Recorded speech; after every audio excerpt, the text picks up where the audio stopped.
Hey guys, in this podcast we talk about different health topics. As we are not experts, we would ask for you to check with your doctor or physician first before taking any of the information provided in this podcast. Thanks. Furthermore, we talk about third-party views in this podcast.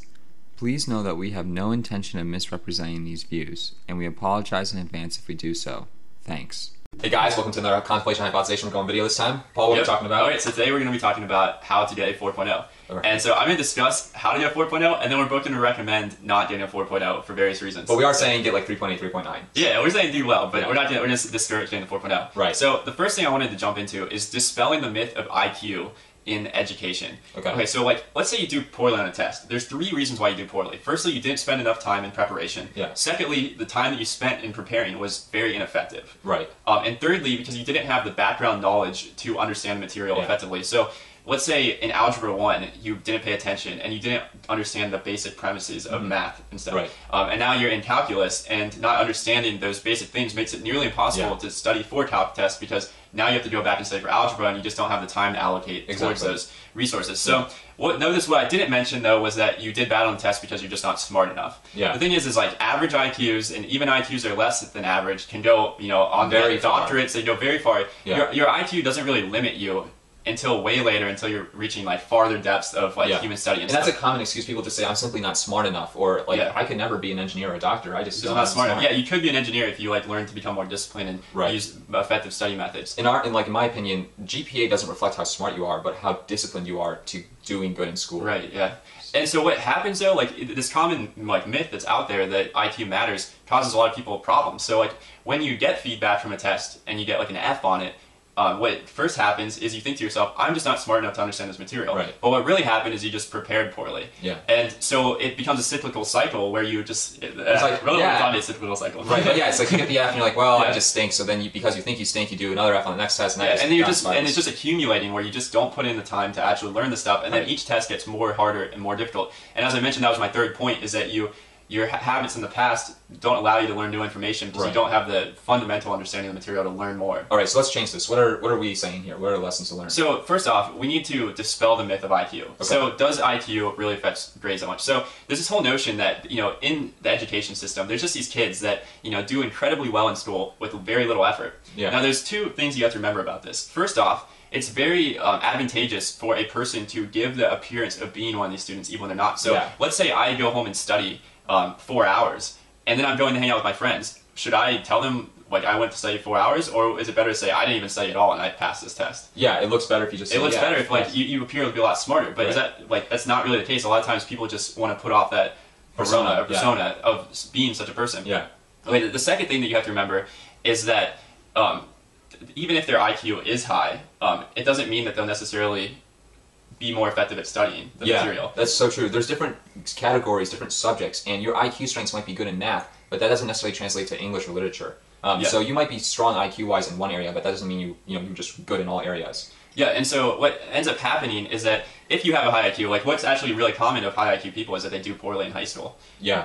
And they do, they maybe do better in other areas, but just because you have a high IQ doesn't mean anything. If you look at child prodigies, let's say chess child prodigies, they want to give off the persona of just being incredibly smart. But if we dissect and look at all of these child prodigies, almost all of them had a parent influence that made them work incredibly hard at a young age. Yeah. It's pretty much true in all cases. I'm trying to think who it was. But I mean, it wasn't Leonardo da Vinci, but it may have been Leonardo da Vinci's. Leonardo da Vinci's parents wanted to push this persona of their child being a genius, but they really worked him incredibly hard at a young age. Right. And so what we need to take into consideration is that people will play political games, they play mind games, and it's very advantageous to appear to be much smarter than you really are. Right. But being smart does not in any sense mean that you're going to do better on tests. Yeah, that's true. So that's really the discipline aspect of it. So, but the grip I'm sorry. No, keep going. The grip that this IQ idea holds on our society has very detrimental effects. Yeah. Because take this little story I actually got from a book on the intelligence quotient. There was this girl that this guy knew in his high school who was excelling in school, doing really well. She was the captain of the cheerleading squad and stuff. Well, it just so happened at that time period that the IQ quotient was taking popularity, and so high schools were paying people to come in and give the test to their students. Yeah. And then once you took the test, you had the option of whether you wanted to see your IQ score or not. Right. And so the girl took the IQ test and went into an office to look at her score. Okay. And the guy said when he saw her walk out, he'd never seen her look so like disgruntled before. Oh. Wow. I mean, she looked awful. Like she was very like upset and stuff. And he said from that moment onward, she did terrible in school. Because she realized that she realized that she didn't have a high IQ, and then that just destroyed her confidence. So the whole thing was a mental battle. Yeah. She just didn't have the confidence to think, I can do this, and that's what impeded her from. And so like when you're taking a test, and what's often required is a lot of focus and ability to like go through steps. Right. You have this thing, if you believe you're not smart, you have this sort of mental block that comes in and says like, oh, I'm not getting this because I'm not smart enough. But what you really need to be saying is, I'm not getting this because I haven't prepared enough for this test. Yeah. And what's interesting, there's been a lot of psychologists who have done studies on this, and like when they teach kids this mindset of like you're doing poorly in school because you're not working hard, versus they'll teach another group you're smart or you're not smart, and then they have a placebo group. But the group that's taught that hard work is what gets you good grades ends up doing exponentially better than the group that's been told that IQ is important. Right. So basically, the whole message we're trying to communicate here is the confidence that you take based upon your IQ goes a long ways. And the fact is that your IQ really doesn't matter that much in the end. What matters is how much you work towards gaining a higher GPA. Well, and your preparation, like how you prepare. And that's what we're going to talk about today, is like, how do you prepare? So one of the most common problems that I encounter with people studying is that they study ineffectively. And most of it comes from that they've developed these study habits where they just pretty much study the same way for every test they encounter. They haven't stepped back to look and say, like, is this method effective for the test that I'm taking? Right. Because the way you study for one test is not good for another test. Yeah, math and science are much different than English and literature. Exactly. And so if you are studying for a math or science test, but you're taking an English test, the results you're going to get are going to be terrible. And you're also going to use your time very ineffectively. Yeah, and time is like the main constraint here. You got to remember that you have 24 hours in a day, and everyone's limited to that. So you want to maximize the amount of like energy and the amount of study material that you're getting, processing that you're getting per unit time. That's the main restriction that you have, as any student would. Exactly. Yeah. And so, like, it's actually really fascinating because a lot of psychologists have done experiments on different study methods for different types of tests. And so I think everyone can benefit from learning that stuff. So let's say that you're taking a multiple choice test. The common error that most people make is that they study for this multiple test the same way they've been studying for multiple tests. Right. Tests for years. Right. They just do the same thing over and over again. And they associate their results with whether they're smart or not. Right. But really, it's just that they have this terrible way of studying, and they just perpetuate it because they just keep using it and keep getting bad results. So if you take a multiple choice test, what a lot of the research shows is that the best way to study for multiple choice tests is to do practice tests. Okay. What you do when you do a practice test is that you see the problems on the thing, but what's important is that while you're taking these practice tests, you get one wrong, it's very important to allow yourself to get them wrong, and then to go back and understand why you got that wrong. Yeah, right. I can't tell you exactly why multiple choice test practice is the best way to do a multiple choice test, but that's what the research shows. Right. So let's say you're studying for something like the MCAT. What has been the most effective way for most people is to just take a bunch of practice MCATs over and over again. Or like, let's say you have the GRE, that's more common. The GRE is more like multiple That's kind of like for those in high school, that's kind of like the ACT or SAT of college. So those tests, because they are based upon multiple choice, the most effective way is to just continuously practice tests just like them, and you kind of get used to taking a test like that.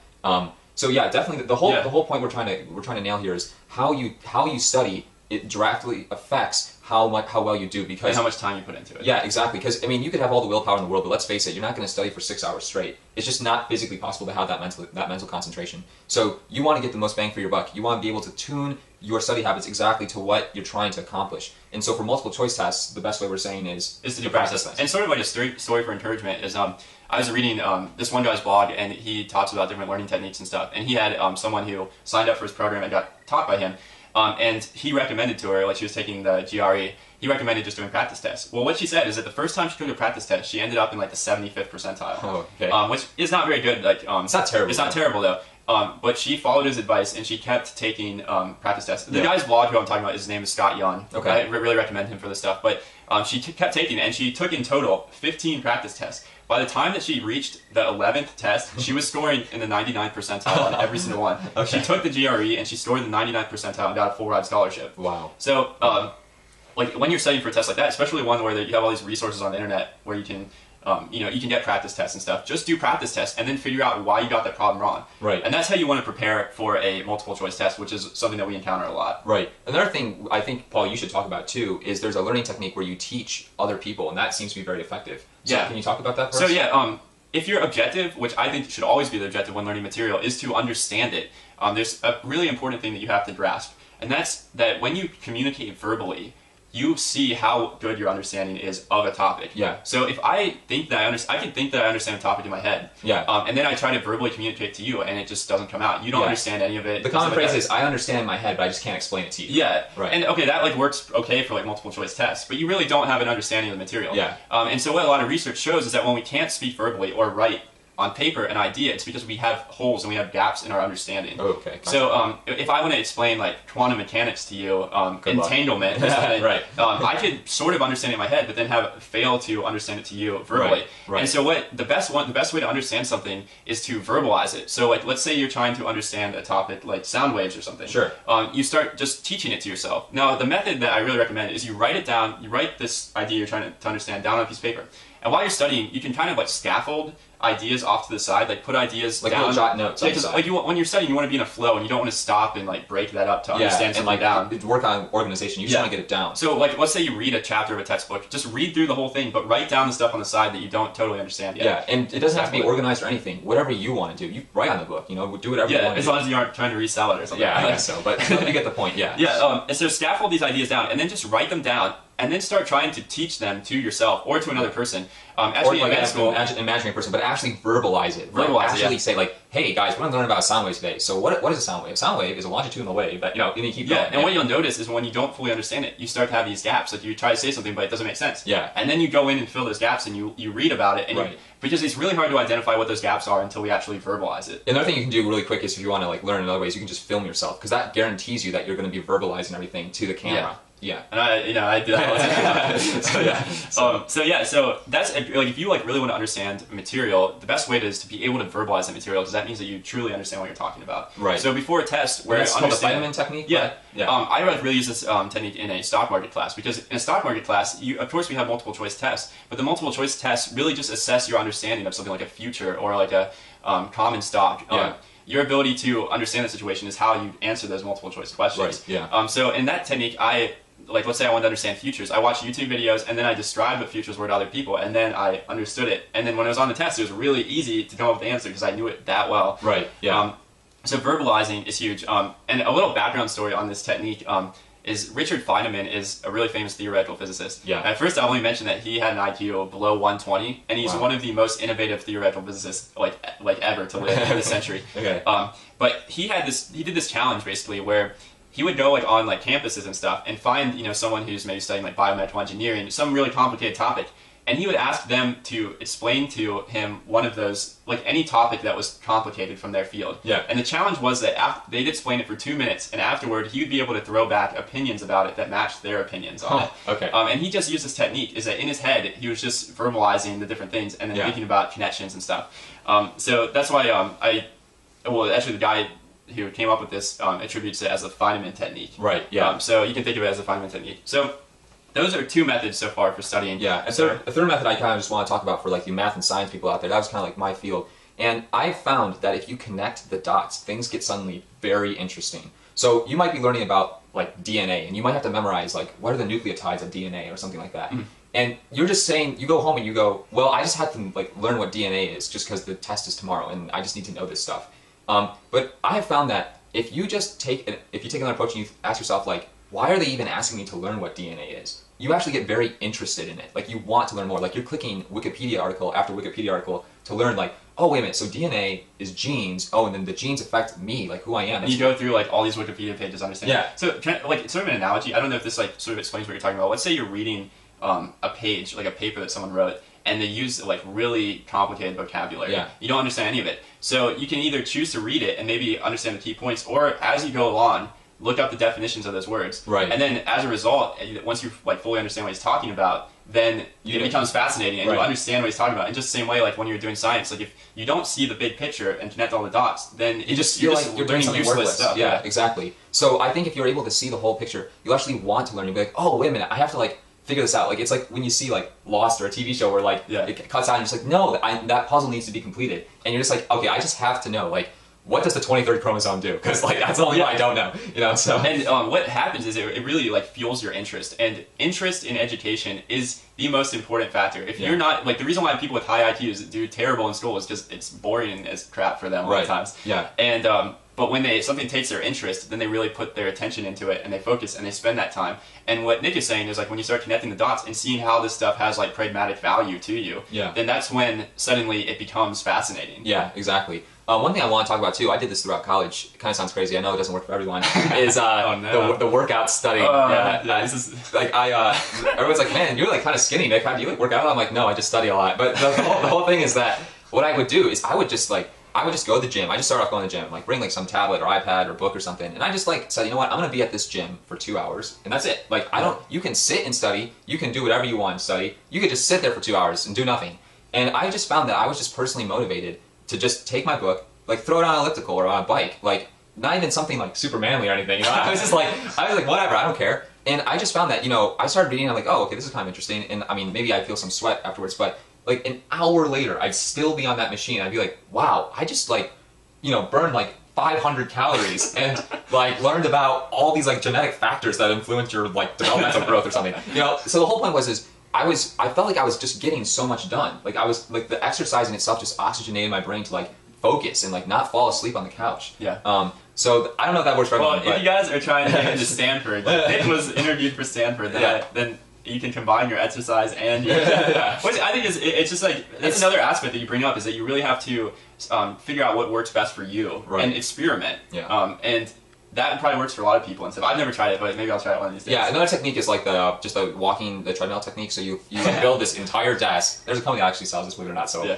that must work somewhere. But you like build a desk on top of a treadmill, and then you just like have your keyboard, and mouse, and you have like, you know, your big screen TV with the computer. Everything's ready to go, and you walk at, don't be impressed, 1 mile an hour. But you walk for just such a long time, and you get so much done, like answer your emails, get through your phone calls, all this stuff. And by the time you've like walked like, you know, 10 miles. You're just like, oh my god. You know? Yeah, it should be noted that Nick was like famous at the university because people saw him exercising and studying, and people started to know him for that. So. Yeah. But anyways, I recognize it's only for a very small amount of people, but that's what I use, and it helps me tremendously. So. Yeah, I think that's a great point. And I think too, like, you really need to look at how something works for you and experiment and stuff. Because for you especially, like, you like to get stuff done, and so you can kill two birds with one stone. Right, exactly. Or kill two stones with one bird. That's what whatever. So anyways, so guys, so basically what we've been saying is like different test taking techniques, like preparation techniques, you know, different ways to get inspired to actually learn, learn the material itself. Because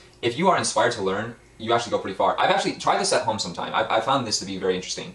If I am forced to study something, like let's say someone says you need to learn about the Civil War, you need to know the dates, and you need to know exactly who was fighting who, what battles happened when, all that stuff down solid. I'm just like, God, what a dread. And I just think, what a dread, I gotta study this. But I also like don't study it because I'm like, this has no application at all. Like, what am I ever gonna use this for? Yeah, and I'm just gonna forget it like a couple weeks down the road, so why am I learning it now? Exactly. But let's just suppose, like, you know, you just happen to stumble across this book, and it's on the Civil War, and you're like, you know, I don't know anything about the Civil War, so I'm just gonna read a little bit of it.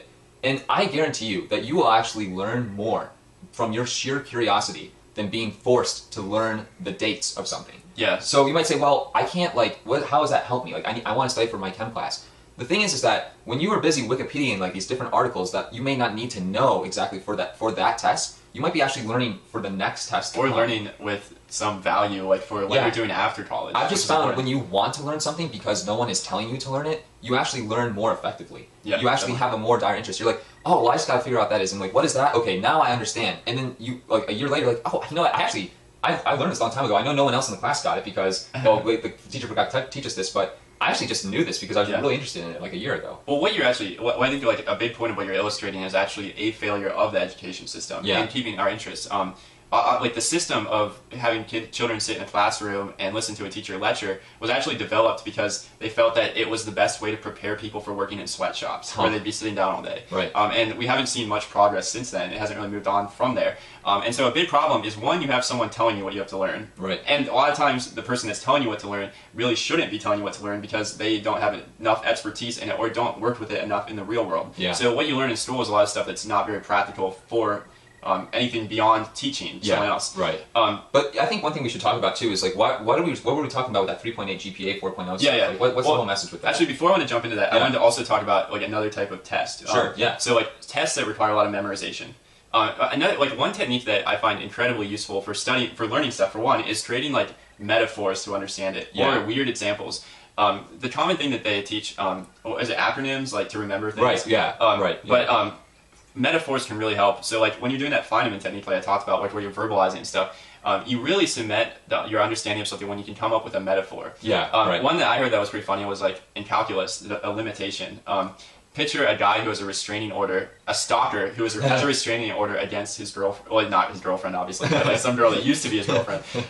And he is constantly trying to get close to her, but he can never get to her because there's a restraining order. He has to be 50 feet away. Yeah. And I was like, man, you'll never forget limits. Not that limits are hard to understand, but you gotta come up with these funny examples or analogies. Yeah, exactly. And it will help you remember the stuff more. Yeah. Just think of it like this. There's a lot of logic problems that you come across, especially in like math and science. And to be honest, computers are much better at that than humans are. We're more of like social creatures. So if you can link a logic problem to a social context, it's much better. So like there was like a logic problem they gave where there was like, okay, if this card is flipped down, but then like this card is flipped up, then like can you imply that these two cards over here are flipped up and down? And it was just very hard to interpret that because you're not used to that type of like 0 and 1 situation.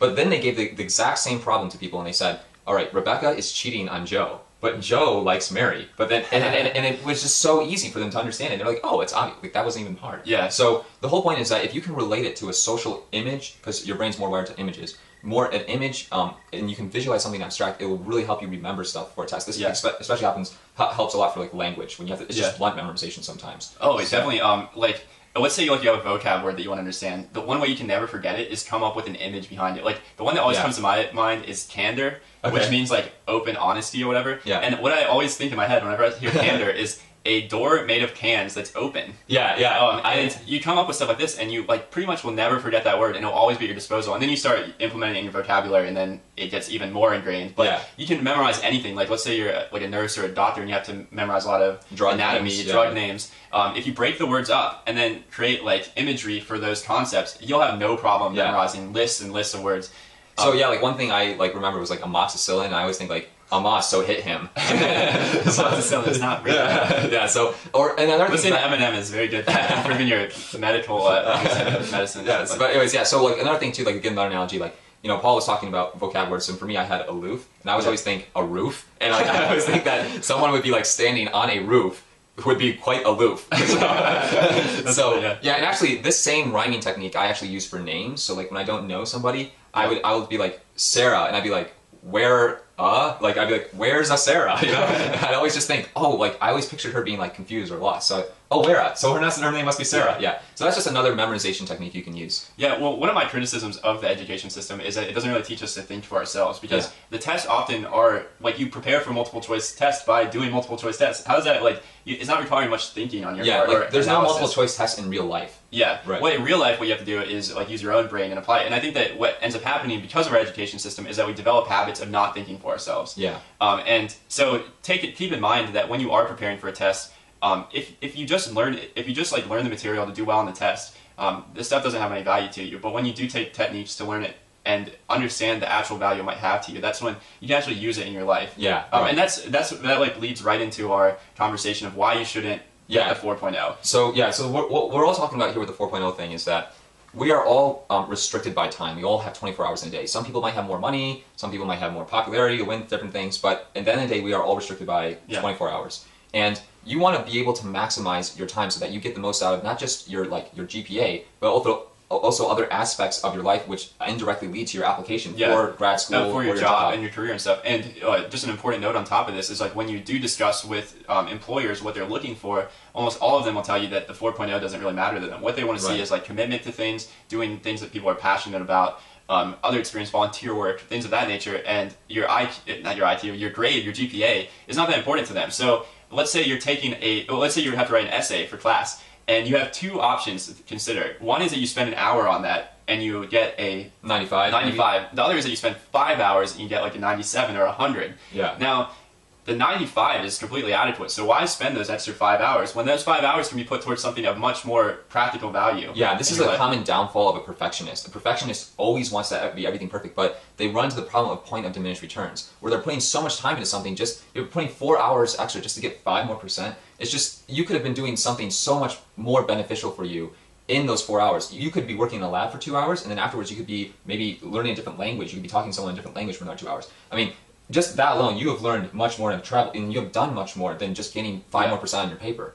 Well, kind of to take it back even further, like in high school, I had a teacher who lectured us on doing good work on everything we do. And I had thought that the lecture was really stupid at the time, and I actually have just thought it was more stupid as I've gotten older. But the thing is that you shouldn't, no offense to my high school teachers, but you shouldn't spend time on a project just to make it a little bit better. When I can get by and get like an A or B in a class, and whether or not I get an A or B is not that important in high school. If I can spend just less time getting that A, and then more time doing something else, why should I spend more time on your class and your stuff? Yeah. And to me, it has no value to me to spend more time. Right. And now let's be clear. Like if you're just like, oh well, in that case, I'll just like not try that hard, and then you just spend the rest of your time just goofing off. It doesn't really help you at all because you were better off just getting and trying to get a better grade. But what we're saying instead is you don't do a perfectionist attitude. You don't get the 100%. You shoot for like the 95. But with that extra time, you develop your character or you develop your skills so that you're able to do many more things by the time you come out. You can say, yeah, I speak Spanish. I've worked in the lab for a while now, so I actually have a publication underway. And this is Nick's life, and he is the epitome of what we should do. No. I'm just giving an example. I mean, it could be anything else. It doesn't have to be lab work and learning a different language. It could be like, I learned a different instrument, or I'm really interested into the debate team, so I got really interested in that. I'm really good at chess. There's all these different things you can do that make you outshine somebody who has a higher GPA. I would rather hire somebody who has traveled the world, knows how to like talk socially at a party, who has a 3.8, rather than like the thick-rimmed 4.0 guy who just can't even smile during an interview. I mean, it's just common sense like this, and I think that yes, grades are important and they are a fundamental building block to gain hired or to gain into grad school. But at the same time, I think we gotta recognize that there's emotional intelligence and there's many other facets of life that we need to discover. Yeah, and then also recognize that the value of the stuff that you get from school, depending on what education you're getting, may not be of much value to you. Like, there's a lot of stuff in business school that I learned that I think to myself has absolutely no value ever to me. Yeah. So does it make sense for me to invest a lot of time in something that doesn't have that much value to me? Maybe like in med school, like in a specific field, like where what you learn and what you take out of it affects your ability to do your job in the future. Right. That's when education has value to it. But realize that education in some ways is just that we've created this university system. People are always encouraged to go to university, but it's not always the best for all people, and it's not always the best use of your time. A lot of people could benefit more from other activities. Right. The common phrase that you always hear is something along the lines of, "Oh, well, actually, the majority of what I do, I learned on the job," and that's common because every job is so specific. It's so hard to anticipate what you're going to become and teach you. It's better just shotgun and teach you a broad aspect of things so that you have the ability to learn when you're on the job. College does not teach you what you need to know. It teaches you how to learn what you need to know, and that's the ultimate skill that you can get. It's how to learn, and that's why your objective in learning should be to fully understand information, not just to pass a class. Right. Because passing a class is only going to maybe get you in like one or two, not passing, but getting a 4.0 maybe opens one or two more doors, but maybe it closes like 5 doors because of all the extra time you put in that instead of something else. Right. Yeah. So that's all the time that we have today, guys. Thanks for listening. We had fun doing the video podcast. Let us know what your thoughts are. It worked out. Yeah. All right. Thanks, guys.